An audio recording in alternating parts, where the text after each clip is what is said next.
പാലക്കാട് പിരായിരിയിൽ വൃദ്ധ ദമ്പതികളെ മരുമകൻ വെട്ടി പരിക്കേൽപ്പിച്ചു.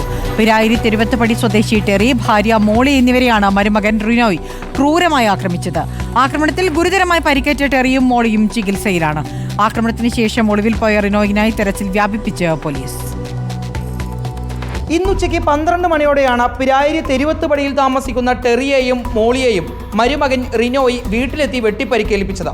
സുഹൃത്തിന്റെ ബൈക്ക് ഉപയോഗിച്ച ഭാര്യയുടെ വീട്ടിലെത്തിയ റിനോയ് വീട്ടിൽ കയറിയ ശേഷം മുളകുപൊടി എറിഞ്ഞ് ടെറിയെയും മോളിയെയും കയ്യിൽ കരുതിയിരുന്ന കത്തിയുമായി വെട്ടിപ്പരിക്കേൽപ്പിക്കുകയായിരുന്നു. ഇവിടെ ഒരു 12 മണിയൊക്കെ ആകുമ്പോൾ പുറത്തിറങ്ങിയപ്പം അവിടെ അപ്പച്ചൻ്റെ എന്നൊരു ശബ്ദം കേട്ടു. സാധാരണ അപ്പച്ചന് സ്ട്രോക്ക് വന്നിട്ട് ഒരു വശം തളർന്നതാണ്.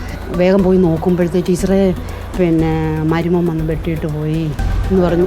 അങ്ങനെ പറഞ്ഞു. കയ്യിൽ അയാളുടെ അപ്പച്ചൻ്റെ കയ്യിലൊരു വെട്ടുണ്ട്. മോളി ചേച്ചിക്ക് എവിടെ വെട്ട് കിട്ടിയെന്ന് എനിക്കറിയില്ല. അദ്ദേഹം മുഴുവൻ ചോരയില്ല ഞാൻ കണ്ടത്. അപ്പോഴത്തേക്ക് ഹസ്ബൻഡ് പോലീസിനെ വിളിച്ചു.